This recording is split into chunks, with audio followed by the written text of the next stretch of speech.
Ladies and gentlemen, I'm Dr. Prosper Tettey Doe in the United Kingdom. In this series on how to keep our brains healthy, in the first session we dealt with what mild cognitive impairment is and some of the ways that one can detect it, and also the causes. In this, we'll talk about how we can protect ourselves and prevent mild cognitive impairment or reduce the risk of mild cognitive impairment. Now, who gets mild cognitive impairment? One may ask. A person's age is the biggest risk factor for developing this condition. While some people may develop it during their 50s and 60s, most people with mild cognitive impairment are in their 70s or older. A person's genes can also affect their risk of developing this condition. A person's health and lifestyle over the course of their lifetime may affect their chances of developing mild cognitive impairment. And there's a close link between people having certain medical conditions in midlife and developing mild cognitive impairment later on. This includes high blood pressure, diabetes, stroke, and heart problems. Those are alarm warning signs for us. As I mentioned, also having high cholesterol, being overweight in midlife, and having a history of depression may also increase a person's risk. There is evidence that physical injuries or blows to the head, known as traumatic brain injuries, may also increase the risk, even if the injuries happened many years ago. Therefore, it's important to make sure these kinds of health problems are recognized and managed well. People can reduce their long-term risk of mild cognitive impairments by changing their lifestyle as early in life as possible.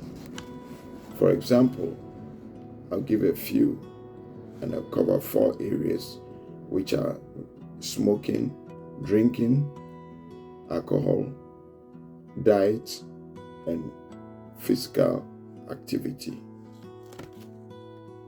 1, stop smoking.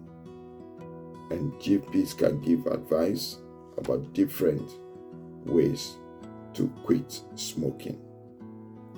2, drinking. If you can stop, that's the best. Or if not, don't drink too much alcohol. But the question is, how much is too much? Others suggest aim to drink no more than 14 units per week. But this is an area subject to people's discretion. 3 is healthy eating and balanced diet, which includes at least 5 portions of fruit and vegetables on most days.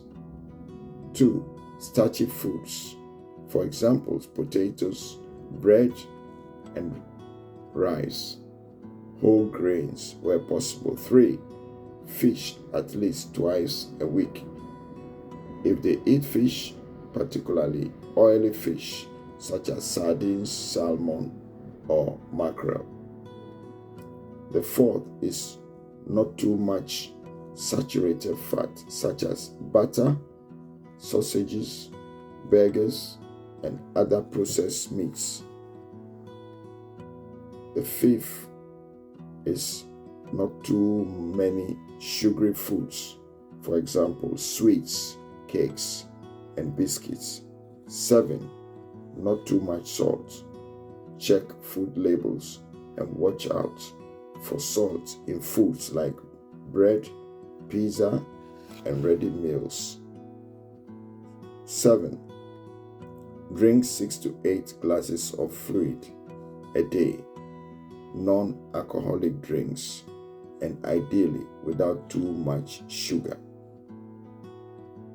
The 4th point on this is be physically active. Aim to do something active for at least 30 minutes most days. For example, a brisk walk or a swim, or more energetic task in a garden or at home. As well as exercising their body, people exercise their mind, and that will reduce the risk of cognitive impairment.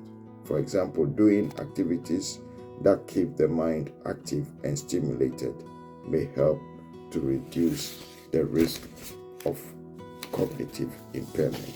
So, ladies and gentlemen, that is what we have dealt with in this series, and I hope that we'll be able to put this into practice. And if you like it, you share it with your loved ones. And thank you, and remember to click on the subscribe so that you receive the next in this series of a healthy brain and improving our memory.